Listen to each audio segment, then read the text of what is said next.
데살로니가 후서 3장 2절 한번 봅시다. 우리를 부당하고 악한 사람들에게 건지시옵소서. 믿음은 모든 사람의 것이 아니라 했습니다. 3절 너희를 굳건하게 하시고 악한 자에게서 지키시리라.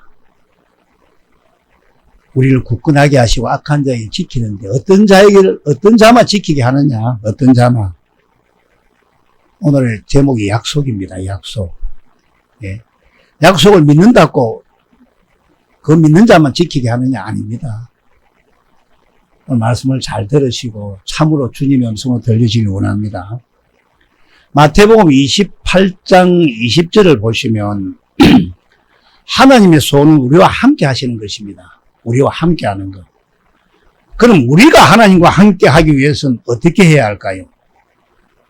내가 너희 안에 너희가 내 안에 했으니까 우리가 하나님과 함께 하기 위해서는 어떻게 해야 하느냐? 성령님의 인도함을 받아야 합니다. 성령님의 인도함을.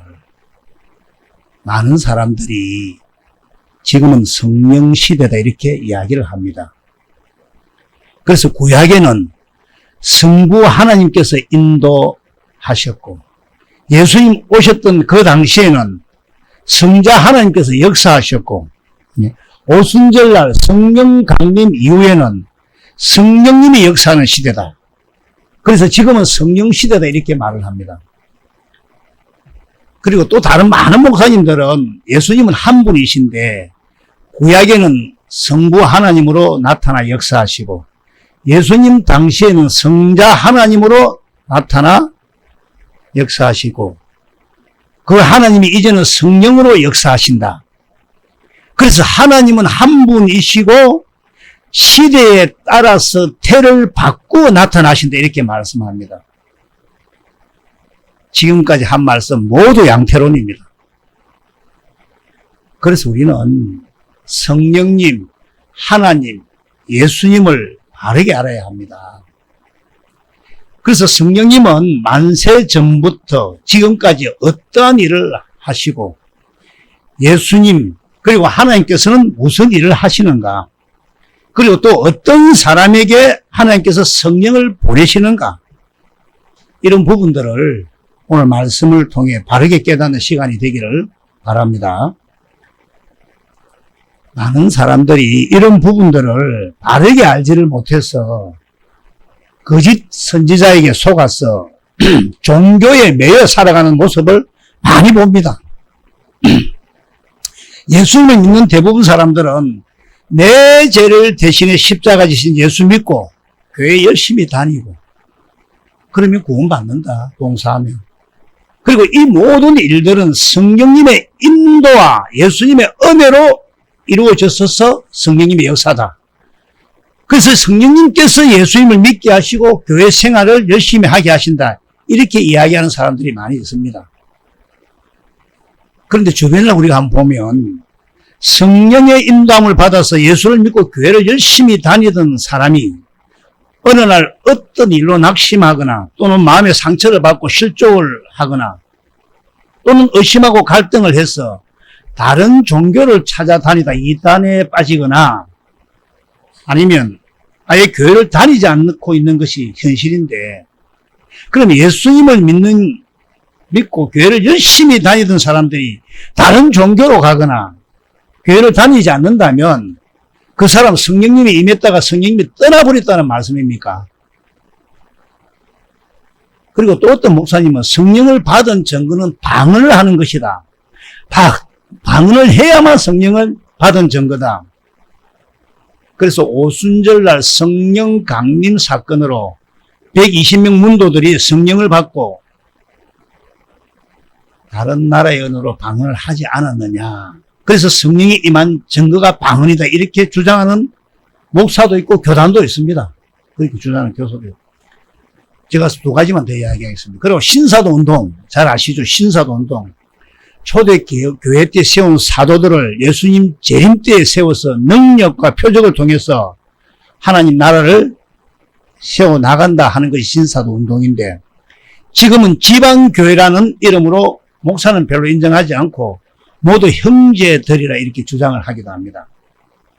뭐 천주교는 잘 아시죠? 교황권을 인정하는데 그 교황이 바로 초대 교회를 개성하는 것이다. 예. 그래서 베드로가 초대 그거죠. 예. 이렇게 주장하고 마지막으로 몰몬 교회에서는 그 지도자들이 모두 사도다 이렇게 주장도 합니다. 그러나 성경을 보시면 재림 때 사도들을 세운다는 근거는 없습니다. 성경적으로. 그래서 우리는 하나님께서 어떤 사람에게 성령을 보내시는지 이것을 알아야 됩니다. 바르게. 뭐 교회를 열심히 다니는 사람들이 예수님의 십자가를 믿는다 하는데 그래서 참으로 예수님의 십자가에 무엇을 믿는지 그리고 성령님은 어떤 일을 어떻게 하시는지를 알지 못함으로써 거짓 선지자들에게 속아서 많은 사람들은 유혹하고 넘어지게 된다는 것입니다. 특히 거짓 선지자들 하는 게 있죠. 사람들의 호기심을 자극해가지고 예? 표적 또는 능력, 임파테이션 더더더 켜가면 넘어가라 하고 막 안 넘어가대 내가 해봐요. 내가 안 넘어가는데 지가 넘어갈 뻔했어요. 농담이 아니고요. 예.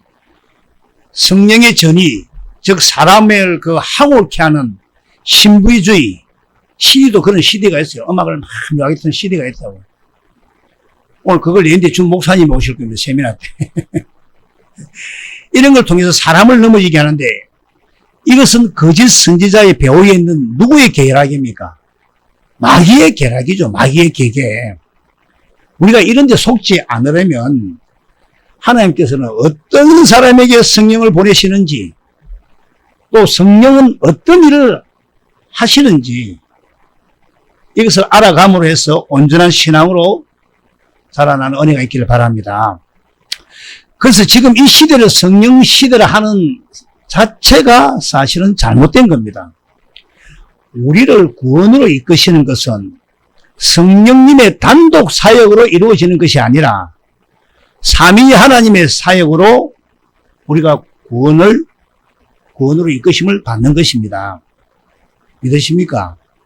성령님을 보내신 분은 하나님 아버지시고 어제나 오늘이나 예수님은 새 언약의 중보자시며 우리의 주와 우리의 그리스도가 되십니다. 그래서 삼위 하나님의 사역으로 우리가 구원을 얻는 것이지 성령 하나님의 단독 사역으로는 구원이 이루어지지 않는다는 것입니다. 그러면 하나님께서는 어떤 사람에게 성령을 보내시느냐 또 성령님은 어떤 일을 하시는지 이런 부분들을 성경을 통해 잘 깨달아야 됩니다. 성경에는 물론 성령의 은사들이 나타나 있습니다. 오늘 고린도전서 12장 7절을 같이 한번 보겠습니다. 각 사람에게 성령을 나타내심은 유익하게 하려 하심이라. 그러니까 성령의 은사가 나타나는 것은 우리를 유익하게 하기 위해서 나타난다 이 말씀입니다. 그러면 우리를 유익하게 하는 은사가 뭔가? 우리를 유익하게 하는 은사가 뭔가? 8절부터 10절까지 전체를 한번 읽어봅시다. 시작. 어떤 사람에게는 성령으로 말미암아 지혜의 말씀을, 어떤 사람에게는 같은 성령을 따라 지식의 말씀을, 다른 사람에게는 같은 성령으로 믿음을, 어떤 사람에게는 성령으로 병곤치는 은사를, 어떤 사람에게는 행함을, 어떤 사람이 연함을, 어떤 사람이 영들 분별함을, 각종 방언 말함을, 어떤 사람에게는 방언 통역함을 주시나니, 예, 이렇게 말합니다. 예. 11절 제가 읽겠습니다. 이 모든 일은 같은 한 성령이 행하사 그의 뜻대로 각 사람에게 나누어 주시는 것이니라. 아멘. 왜 하나님께서는 성령을 통해 은사를 나타나게 할까요? 뭐 예언과 능력과 또한 병곤치는 은사, 방언 또는 통역, 왜 이렇게 하나님께서는 성령의 은사를 나타내게 하시는가? 히브리서 11장 6절을 보시면 하나님이 계신 것과 그를 찾는 자에게 상 주시는 이심을, 즉 복 주심을 믿어야 할지니라 말씀합니다. 집에 가서 깊이 읽어봐야 됩니다. 이래 또 설명하면 잘 몰라요. 이런만 읽고. 다시 말씀드리면 하나님이 계시다는 것을 알리는 것입니다. 하나님이 계시다는 것을. 이런 은사를 통해서 하나님 계심을 깨닫고 사람들로 하여금 하나님을 만나서 하나님을 사랑하게끔 하는 것이 성령을 통해서 은사를 주시는 목적이고 우리를 유익하게 하는 것이다 이 말입니다. 성경 깊이 보면 제가 적어놨는데 내가 메모로 성경은 하나님의 사랑이라고 적어놨어요. 제가 너무 사랑이 참 깊이 와닿아서. 예. 그래서 하나님을 만나 하나님 사랑을 깨달아 하나님 사랑, 이웃 사랑을 하길 원해서 성령의 은사를 나타내는 것입니다. 그리고 고린도전서 12장을 전체를 깊이 읽어보면 성도는 그리스도의 몸, 그리스도의 몸을 이루는 지체를 했습니다. 그래서 12절에 12절에 각 지체가 모여서 그리스도의 몸을 이룬다는 말씀으로 다시 말씀드리면 각 지체들에게 주신 그 은사를 통해서 주님의 뜻을 이루기 위해서라는 것입니다. 그래서 하나님께서 여러 사람에게 여러 은사를 주셔서 그 은사를 통해서 하나가 되어서 주의 뜻을 이루기 위해 은사를 주신다고 12장은 말씀하고 있습니다. 주님의 뜻을 이루기 위해서 은사를 주시는 것입니다. 우리는 은사를 주신 목적을 잘 알아야 됩니다. 그런데 아무리 은사가 나타나도 그 은사가 사랑으로 이어져서 하나님의 생명을 얻지 못하면 그 은사는 아무 소용이 없습니다. 그래서 사도행전 1장 4절을 보시면 다 같이 한번 읽어봅시다. 1장 4절 시작. 사도와 함께 모이사 그들에게 분부하여 이르시되 예루살렘을 떠나지 말고 내게서 들은 바 아버지께서 약속하신 것을 기다리라. 예수님께서 공생애를 거쳐서 우리 죄를 위하여 십자가에 죽으시고 부활하셔서 40일 동안에 사도들과 또 모인 무리들에게 나타나셨다. 고린도전서 15장 5절과 6절을 보시면 7절까지도 보면 되지만 12제자 및 500여 형제에게 일시에 보여주셨다. 6절 7절도 벌써 보면 그렇죠. 7절에 뭐 개바에게 보여주셨다 이렇게 나와 있나? 예. 야고보에게 보여주셨다. 이렇게 기록되어 있습니다. 그리고 이제 성천하실 때가 다 되어 갈 때, 예? 사도행전 1장 4절에 다시 보면 사도와 함께 모인 그 무리들에게 분부하여 이르시되 뭐랬습니까? 예루살렘을 떠나지 말고 내게서 들은 바 아버지께서 약속하신 것을 기다리라 이렇게 말씀합니다. 우리가 지금 은혜 나눌 것은 왜 예루살렘을 떠나지 말라 말씀하셨는가? 목사님들 다 아시죠? 뭐. 예. 그리고 아버지께서 약속하신 것은 무엇인가? 이건 다 알죠, 이것도. 이것을 은혜를 나누고자 합니다. 누가복음 그 24장에 아버지께서 약속하신 것을 보내리니 이렇게 말씀합니다. 49절, 누가복음 24장 49절, 시작.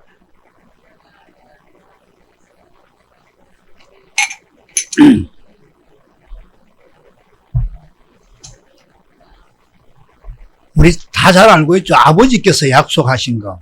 내 아버지께서 약속하신 것을 너희에게 보내겠다. 아버지가 약속하신 것이 뭡니까? 성령님이죠. 목사님들 다 아시죠? 성령.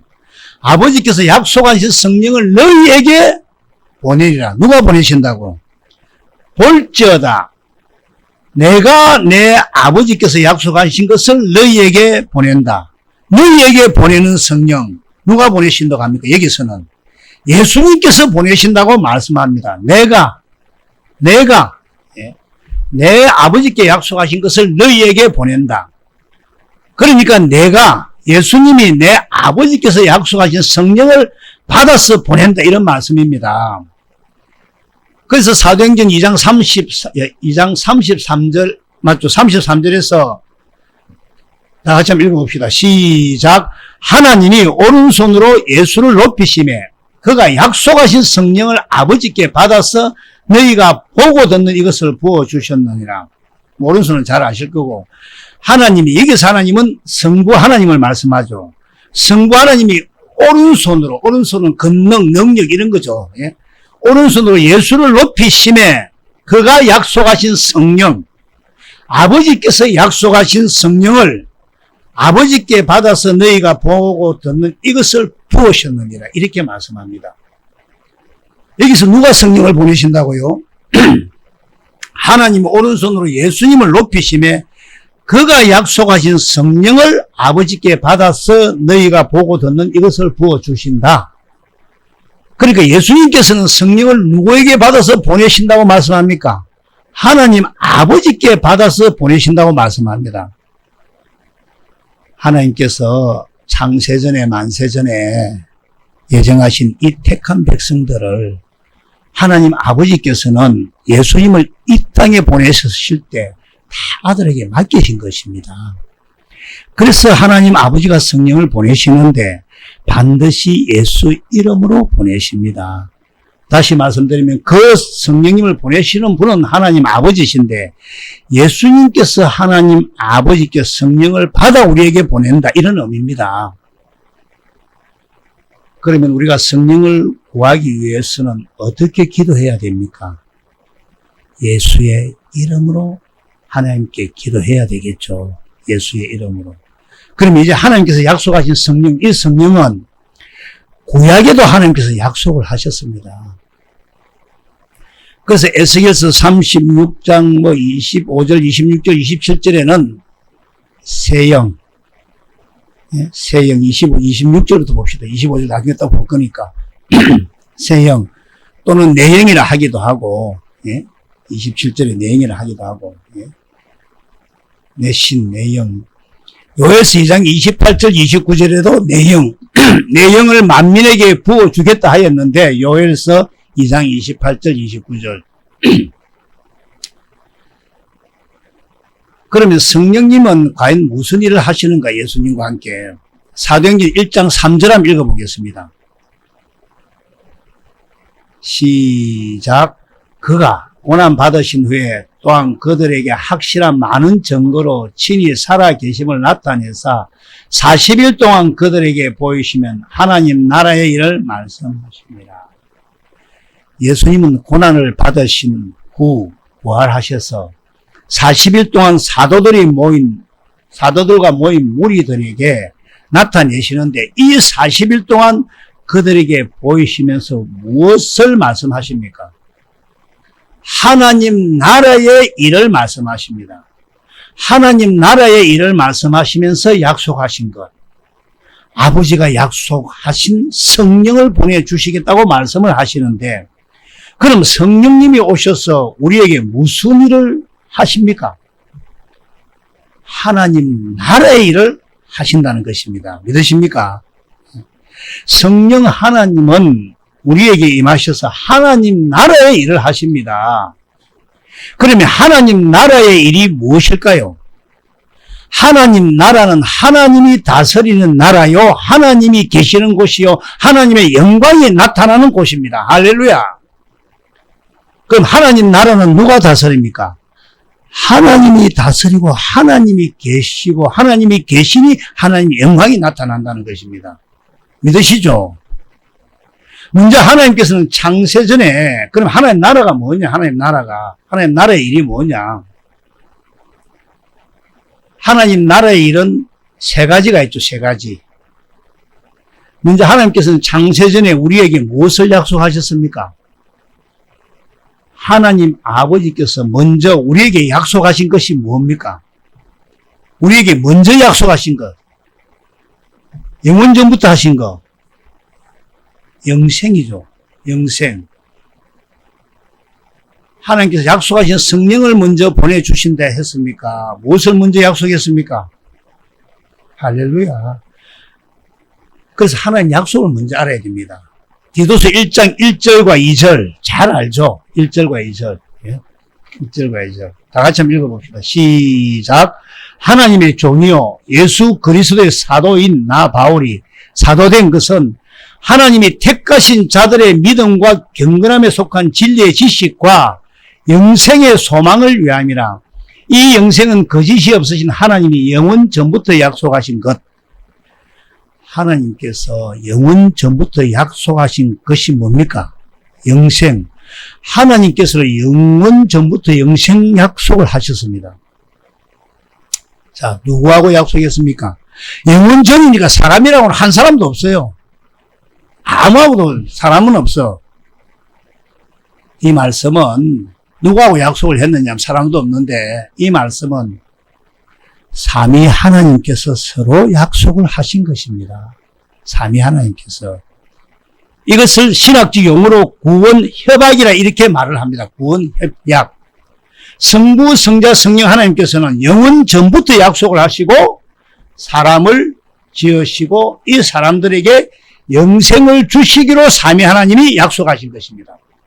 그 약속에 따라서 성자 하나님도 이 땅에 오시고 성령 하나님도 이 땅에 오시는 것입니다. 결국 뭐냐면 하나님 나라의 일은 우리에게 주시는 영생입니다. 영생. 그럼 영생이 뭐냐? 영생이 뭐냐? 이 영생은 영원히 사는 영원한 생명인데 이 영원한 생명의 길에는 두 가지 길이 있습니다.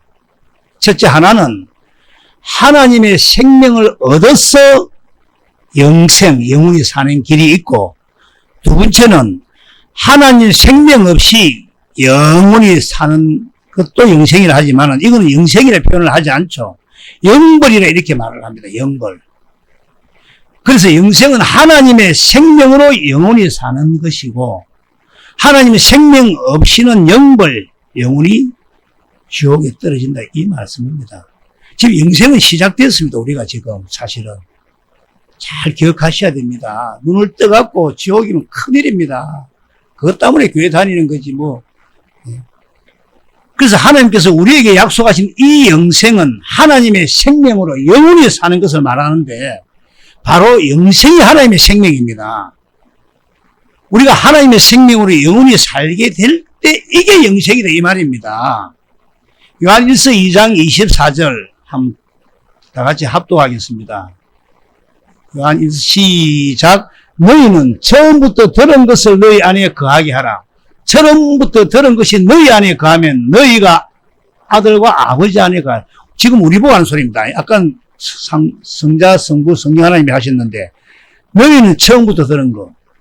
그럼 우리가 그리스도 안에 거하고 하나님 안에 거하려면 처음부터 들은 것이 우리 안에 거해야 된다 이 말씀인데 그럼 처음부터 들은 게 뭡니까 우리가? 성경 볼 때 처음으로 창세기부터 보죠. 처음부터 들은 게 뭡니까? 예. 요한일서 2장 25절 한번 보겠습니다. 그가 우리에게 약속하신 것은 이것이니 곧 영원한 생명이니라. 하나님의 생명 영생이다 이 말입니다. 그러면 처음부터 들은 영생은 어디에서 들었습니까? 성경에서 처음으로 영생이 나오는 곳이 성경 어디에 있느냐 이거죠. 창세기에 있죠. 3장 22절에 처음으로 영생이 나옵니다. 네. 여호와 하나님이 이르시되 보라 이 사람이 선악을 아는 일에 우리 중 하나같이 되었으니 그가 그의 손을 들어 생명나무 열매도 따먹고 영생할까 하노라 하시고 이 생명나무 열매를 따먹어야 영생을 하는구나. 이것을 우리가 처음 들은 겁니다. 성경에 처음 말씀하는 겁니다. 그래서 생명나무 열매를 따먹고 그 생명나무 열매가 우리 안에 거하면 우리가 그리스도 안에 거하고 하나님 아버지 안에 거하게 된다. 이렇게 말씀하셨습니다. 그래서 우리는 생명나무 열매가 무엇인지를 정확히 알아야 됩니다. 물론 생명나무가 예수 그리스도죠. 생명나무 열매가 뭡니까? 생명의 떡으로 오신 예수 그리스도. 그 생명의 떡이 바로 생명의 말씀, 예수님의 음성입니다. 우리는 반드시 임마누엘 주님의 음성을 들어야 합니다. 할렐루야. 그러면 왜 음성을 들어야 하는지, 그리고 어떻게 듣는지는 예? 우리가 수십 차례 말씀을 나누었는데 다음 기회에 다시 한번 나누기로 하고 오늘은 이제 우리가 약속하신 성령을 통해서 무엇을 깨달아야 하느냐? 그리스도 안으로 들어가기 위해서 다시 말하면 생명나무의 길로 가기 위해서는 반드시 약속하신 성령, 진리의 성령님의 이끌림을 받아야 된다는 것입니다. 진리의 성령님의 이끌림 받지 않고는 우리 스스로는 어떠한 노력도, 어떠한 몸부림도, 어떠한 행위로도 절대로 그리스도 안에 들어갈 수가 없다는 것입니다. 오직 진리의 성령님에 의해서 진리의 성령님이 이끌어 주심으로 우리가 그리스도 안으로 들어갈 수 있다는 것입니다. 제가 하나 물어보겠습니다. 왜 예수님은 우리에게 성령님을 보내실까요? 성령님이 하시는 일이 뭘까? 성령님이 하시는 일이 뭐겠습니까? 예? 우리를 진리로 이끌어서 그리스도 안으로 들어가게 하는 일이 성령님이 하시는 일이라는 것입니다. 더 쉽게 말씀드리겠습니다. 생명나무의 길로 이끌어 주시는 분이 누굽니까? 할렐루야. 그래서 진리의 성령이라 하시는 겁니다. 그래서 약속하신 성령을 하나님의 영으로 표현하기도 하지만 진리의 성령입니다. 또 이렇게도 말을 합니다. 믿으시죠? 하나님의 생명은 반드시 그리스도 안에 있기 때문에 우리가 그리스도 안으로 들어가지 않고는 생명을 얻을 수가 없다는 것입니다. 그래서 첫 번째 하나님 나라의 일은 우리 안에 하나님 나라가 이루어져야 한다. 하나님 나라의 일은 우리 안에 하나님 나라가 이루어져야 합니다. 그리고 두 번째는 온 세상 모두 하나님 나라가 이루어지는 그 나라가 어떤 나라입니까? 그리스도의 나라, 천연왕국이죠. 그 천연왕국에는 모든 사람들이 다 하나님 나라를 이루어 사는 곳이며 마지막 세 번째가 뭡니까? 바로 하나님 나라, 영원한 나라의 기업을 있게 하는 것이 세 번째 하나님 나라의 일입니다. 그래서 성령 하나님은 하나님 나라의 일을 이루기 위해서 하나님 아버지께서 이 땅에 보내시는 성령 하나님, 제3위 하나님이라는 것을 우리가 알아야 된다는 것입니다. 그래서 우리가 가장 중요한 것이 뭐냐 하면 우리가 이 땅에 살 때 우리 안에 하나님 나라가 세워지는 것입니다. 우리가 가장 중요한 것이 뭡니까? 내 안에 하나님 나라가 이루어지는 겁니다. 내가 천국 열쇠를 받아야 됩니다. 그래서 누가복음 17장 20절 21절에 다 잘 아는 말씀이지만은 바리새인들 하나님 나라가 언제 임하냐 묻죠. 하나님 나라는 내 안에 있어야 된다 이 말 아닙니까? 다시 말하면 하나님 나라의 일을 위해 오신 성령님이 역사하여서 내 안에 하나님 나라가 이루어져야 한다는 것입니다. 그러면 어떻게 하나님 나라가 세워질까요? 이것을 간단하게 말씀드리겠습니다. 요한복음 3장 3절 예수께서 대답해 이르시되 진실로 내게 이르노니 사람이 거듭나지 아니하면 하나님 나라를 볼 수 없느니라. 진실로 두 번 있을 때는 아주 귀한 말씀이라 했죠. 이 말씀이 뭡니까? 거듭이 나야 하나님 나라를 볼 수 있다. 다시 말하면 거듭나면 하나님 나라를 보게 된다. 다시 말하면 거듭나면 우리 안에 하나님 나라가 이루어진 것을 알게 된다 이 말입니다. 요한복음 3장 5절 예수께서 대답하시되 진실로 내게 이르노니 사람이 물과 성령으로 나지 않으면 하나님 나라 들어갈 수 없다. 우리는 물과 성령으로 거듭나야만 하나님 나라가 이루어지고 하나님 나라에 들어갈 수가 있습니다. 다시 말하면 물과 성령으로 거듭나야만 하나님 나라를 볼 수 있고 영원한 하나님 나라에 들어갈 수가 있다 이 말입니다. 믿으시죠? 그래서 마태복음 5장 3절과 8절을 보면 심령이 가난한 자 천국이 저희 것이고 8절에 보면 마음이 청결한 자 복이 있나니 그들이 하나님을 볼 것이다 이렇게 기록하고 있는 것입니다. 성경 전부 다 연결됩니다. 약속이 그 안에 테두리 안에서 벗어나는 겁니다. 한참. 그래서 하나님을 본다는 것이 뭐냐면 하나님 나라가 세워지는 것을 보게 된다. 하나님 나라가 이루어진 것을 알게 된다 이 말입니다. 자, 그럼 요 두 말씀의 차이가 뭐냐?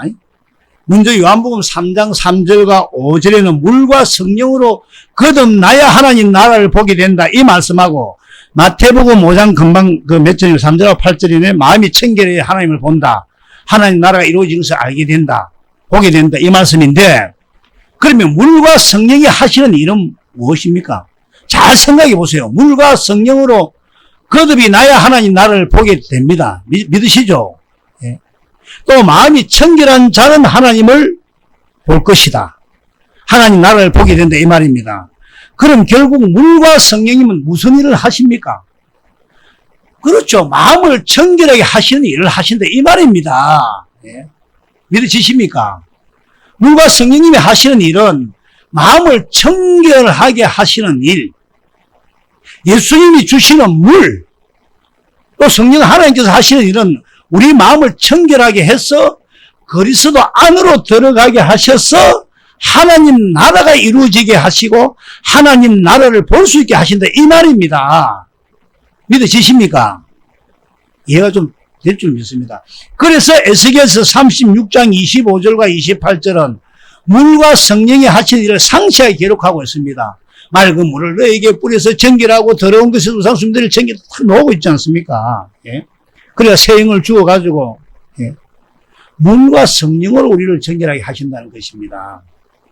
성령님이 하시는 일은 우리를 진리로 이끌어서 우리를 청결하고 거룩하게 하시는 일이 성령님의 주된 사역입니다. 성령님을 통해서 표적과 능력과 성령의 전과 임파테이션 이런 것들은 성령의 본질이 아니라 성령님은 우리를 거룩하게 깨끗하게 하시는 분이라는 것입니다. 그래서 우리가 날로 깨끗해지지 않으면 우리는 성령 받은 사람이 아닙니다. 자, 결론을 들어가겠습니다. 결론. 그럼 예수님께서 아까 전에 왜 예루살렘을 떠나지 말고 하나님 아버지께서 약속하신 것을 기다리시라 하시느냐? 왜 예루살렘을 떠나지 말라 했느냐? 사도행전 1장 4절 다시 한번 보겠습니다. 예? 사도한 그들에게 분부하여 예루살렘을 떠나지 말고 내게서 들은 바 아버지께 약속하신 것을 기다리라 했습니다. 왜 예수님께서는 예루살렘을 떠나지 말라고 했을까요? 하나님 아버지께서 약속하신 것은 성령님입니다. 바로 약속의 성령, 진리의 성령, 성령님인데 여러분 오순절날이 이름에 이 오순절날 성령 강림은 어디에서 일어났습니까? 사도행전 1장과 2장을 자세히 읽어보면 예루살렘 마가 다락방이죠. 마가 다락방. 그러면 한번 궁금하지 않습니까? 왜 예루살렘 마가 다락방에서 오순절날 하나님께서 성령을 부어주셨는가? 이것을 우리가 알아야 됩니다. 아니 꼭 마가 다락방에서만 성령님께서 부어주실 이유가 어디 있습니까? 예수님의 제자들이 갈릴리로 고기를 잡으러 갔었을 때 그곳까지 찾아가신 예수님께서 그곳에서 제자들에게 하나님 아버지께 받은 성령을 부어주실 수도 있지 않습니까? 아니면 우리가 각자 집에서 기도할 때도 그 집에서 하나님께서 하나님께 기도해서 성령을 받을 수도 있는데 예, 받을 수 있지 않습니까? 왜 하필이면 마가 다락방에서 모여 기도할 때 하나님 아버지께서는 성령님을 보내주셨는가? 이거 우리 깨달아야 됩니다. 이걸 왜 우리가 모여서 예배를 드리는 이걸 깨달아야 됩니다. 물론 예수님께서는 자신이 십자가 지실 것과 부활하실 것을 몇 번 제자들에게 가르쳤습니다만은 제자들은 늘 엉뚱한 짓 하죠. 길거리에서 싸우고 자리 다툼하고 지금도 예 아닙니다. 복음 전하면 전부 다 막 좋은 달콤한 소리만 하면 가죠. 그리고 마가 다락방에서 성만찬을 하시면서 십자가 지시기 전에 하신 말씀, 내가 왜 이 땅에 내려왔어? 내가 왜 십자가를 져야 하는가? 내가 왜 부활을 해야 하는지, 왜 성령을 보내야 되는지 아주 자세히 설명하는 것이 바로 다락방 가말에서 요한복음 13장부터 18장까지 대단히 중요합니다. 이상한 목사님 요거만 자꾸 읽으라 합니다. 요거만. 일단 요점을 먼저 알아라고. 바로 그 이유 때문에 그곳에 성령을 보내는 겁니다. 다시 말씀드리면 진리의 성읍, 진리가 선포되는 곳에 하나님은 성령을 보내십니다. 하나님께서는 제게 몇 달 전에 사실 준 말씀이 있습니다. 스가랴 8장 3절과 7절, 11절 말씀을 제게 아주 강하게 말씀하셨습니다. 예. 3절 말씀만 다 같이 읽겠습니다. 시작. 여호와가 이같이 말하노라. 내가 시온에 돌아와 예루살렘 가운데에 거하리니 예루살렘은 진리의 성읍이라 이렇게 얘기했고 여호와가 말하노라. 내가 시온에 돌아와 예루살렘 가운데, 다시 말씀드리면 사도행전 1장 4절에 예루살렘을 떠나지 말고 기다리라 하시는 이유, 그 이유는 진리가 선포되는 진리의 성읍 예루살렘에, 이 진리가 선포되는 이 성읍 이곳에 하나님께서는 성령을 보내시겠다는 것입니다. 진리가 선포되지 않는 곳에는 성령을 보내지 않습니다, 여러분. 하늘의 대접과 땅의 대접은 틀립니다. 하늘에서 성공한 것이 땅에 성공한 것이 아닙니다. 땅에서 성공한 것처럼 보일지 몰라도 아는 목사님들이 사람이 많고 진리가 선포되지 않는 곳에 성령 보내지 않습니다. 하나님은 아무리 모여서 기도하여도 성령 주세요, 성령 주세요 소리를 쳐도 하나님 성령 보내지 않습니다. 그럼 어디만 성령을 보내는가? 진리의 성읍에만 성령을 보내신다는 것입니다. 그래서 예루살렘을 떠나지 말고 하나님 아버지가 약속하신 성령을 기다리라. 진리가 선포되는 이곳에 모여서 기도하면 반드시 진리의 성령을 때가 되면 보내시겠다는 의미입니다. 보내시겠다는 의미입니다. 그래서 성령 받았다, 성령의 역사가 일어났다 이렇게 하지만 우리를 구원으로 이끄는 진리의 성령님은 반드시 진리가 선포되는 곳에 하나님 아버지가 보내십니다. 그것이 바로 진리의 성읍이요 예루살렘이요 여호와의 성산이라는 것입니다. 나가다락방에도 사람들이 그리 많지 않았습니다. 그래서 참으로 감사한 것은 이곳에서 참으로 진리가 선포되게 하셨다는 것입니다. 그래서 이 예루살렘을 떠나지 말고 반드시 기도하면 하나님이 때가 되면 진리의 성령을 반드시 보내겠다고 약속하신 것입니다. 우리가 참으로 이 말씀을 붙잡고 사슴이 시냇물을 갈급하는 것 같이 이 시편이가 41편 1절이가 자문이가 41편 1절 한번 보세요. 시편인가 자문인가 갑자기 생각이 안 나네요. 하나님이 사슴이 시냇을 찾기에 갈급한 같이 내 영혼이 주를 찾기에 갈급하다. 참으로 이 말씀을 붙잡고 힘차게 나가서 진리의 성령님을 통해 음성을 온전히 듣고 사는 저와 여러분이 되기를 축원합니다. 기도드리겠습니다.